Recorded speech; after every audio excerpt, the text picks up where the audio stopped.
जय जिजाऊ, जय शिवराय, जय Shambhuraje.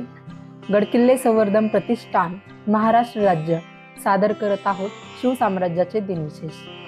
24 August इसवी सन 1677 मुंबईकर इंग्रजांनी सुरतकर इंग्रजांना पाठविलेल्या पत्राची नोंद. आपली दक्षिण दिग्विजय मोहिमेत शिवाजी महाराजांनी विजापूरकरांचा बराचसा मुलूक आणि कावेरी नदीच्या उत्तर भागातील असा मिळून 19,000 चौरस मैलाचा अतिशय सुपीक भाग जिंकला. त्यांचा वार्षिक महसूल 20 लाख होण्यापेक्षाही जास्त होता.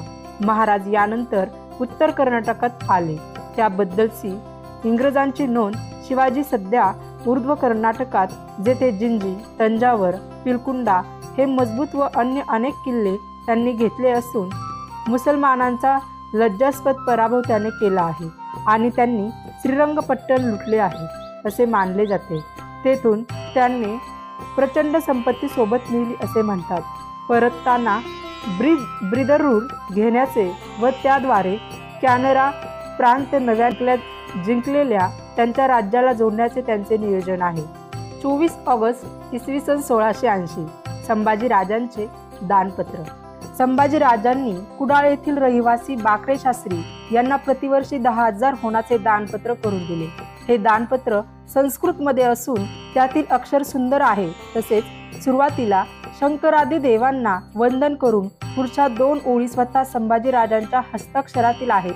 त्या पुढील प्रमाणे: मतमे श्री शिवराजपुत्रस्य श्री शंभूराज छत्रपते यदत्रोपदी लिखित. अर्थ: यापुढे मी जे लिहिले आहे ते शिवाजी राजांचा राजपुत्र असलेल्या मला संभाजी राजांना समंत आहे.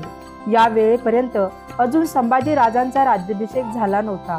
तो त्यांनी पुढे 5 महिन्यांनी करून घेतला. शिवाजी राजे साधू संतांना इनाम करून देत असत.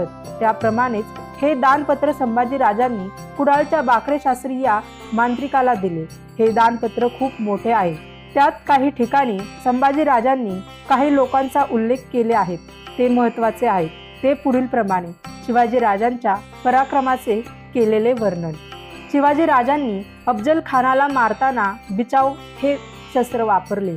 सोयराबाईंचे मन हे स्फटिक मानण्याप्रमाणे स्वच्छ आहे. मात्र प्रबळ व दृष्ट मंत्र्यांच्या सल्ल्यामुळे सोयराबाईंच्या मनात सापन्न भाव तयार झाला आहे आणि त्यामुळे शिवाजी राजेही त्यांच्या पितृकर्तव्याला चुकले आहेत. औरंगजेबाच्या सेनापतीने दिलेर खान भूपाळगड जिंकून देण्यासाठी संभाजी राजांपुढे हात टेकले. हे वरील उल्लेखाबरोबरच संभाजी राजांनी स्वतःच्या व शिवाजी राजांचे पराक्रम तसेच देवांची स्तुती अलंकारित भाषेत वर्णिली आहे.